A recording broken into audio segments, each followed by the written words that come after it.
बापा आमको काहेकी मारिल आमे कौन एते खराब थिलु माँ जीवा परे आमे भाबिथिलु तमे आमर सब किछि तमे आमको बापार स्नेह देव आउ माँ रवि अनेक कष्ट सही आमको मनिष करिब आउ आमे बड़ हेबा परे तुम ना रखिबु आम सफलतारे तुम छाती कुंढेमुट होइजिब हेले एकथा भाबिबा कौन आमर भूल थिला आमको काहेकी मारिदेल बापा माँ जीवा परे तमे नुआ माँ आनिबाकू कहिल द्वितीय विवाह पाई जिद धरिल आउ आमे मना करिबारु आम सबु दिन पाई सुआइदेल एकथा आमे कहूनु बोधुए दुनिया रे नथिबा ए पिला माने भाबुथिबे आउ एमिति हे किछि अभियोग करिसंती नयागढ़ धानचांगड़ा ग्रामवासी मृतकंक बापा प्रकाश महांती काले द्वितीय विवाह पाई निजर एही दुई पुओंकु मारी देई एहाकु एक आत्महत्यार रूप देबाकू चेष्टा करिथिबा अभियोग आसीछि तांकू आग प्रथम मर्डर करा जायछि ताबरे रस्सी लगेकी तांकू आत्महत्या करछन्ती बोली मिछ प्रमाद करछन्ती केबे भी एंते से करि परिबो नाही कारण ता मुंडरे नवम क्लास रे से पढुछि से काहे मरिया कथा चिंता करिवो 6 वर्षर पुओटा से पुनी ता हाथ पछपटु बंधा होछि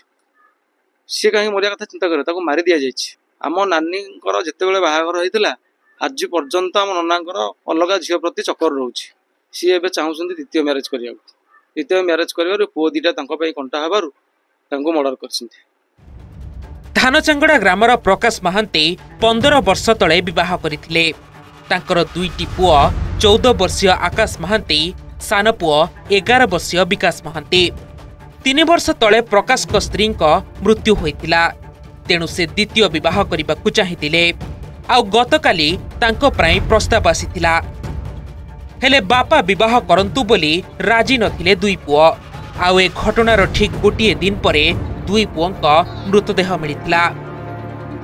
पिला दुहे घर बंद करी जीवन हारिथिबा कथा प्रकाश और तांको परिवार कहथिबा बेले द्वितीय विवाह पाई प्रकाश ही आकाश और विकास को मारिथिबा अभियोग करिसंती मामु घर लोके नाती काली फोन करथिला खेल पड़िया रे पाइकी फोन करथा मामु बाहा को मामुलो आमे घरे जखन बसिलु बापा हमको तड़ी देले लेकिन मोबाइल आठी तांको पैसा पकेकी दउनी से आमे टिके फोन करले पिलांग साथरे कथा हबु न हले ना समस्त तांको मारिके ओहଳି दिछि तबे खबर पाई घटनास्थल रे फतेगढ़ थाना पुलिस सबक को जब्त करबा सह बापा प्रकाश को अटक रखिछि आ घटनार तदंत आरंभ करिछि सेटा इन्वेस्टिगेशन अब कंटिन्यू हेबो हमरो साइंटिफिक टीम और मेडिकल पोस्टमार्टम सब हैला पर ही हमको प्रिलिमिनरी कौन प्राइमा फासी कौन हिया किया हैला सेटा हमको जानी पारिबे तापय हम इन्वेस्टिगेशन जारी रखिबो तांको ऊपर लोकंकर सस्पिशियस अछि तापय हम ते सस्पेक्ट बापा को भी अप्रीहेंड करि दैछु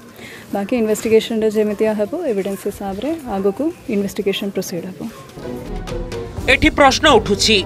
एते कम बयस्तर पिला काहेकि जीवन हारिले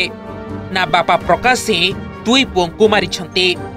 एने फतेगढ़ पुलिस आरंभ करिछि छानबीन खंडपड़ारू राकेश चंद्र पाढ़ी रिपोर्ट ओटीवी।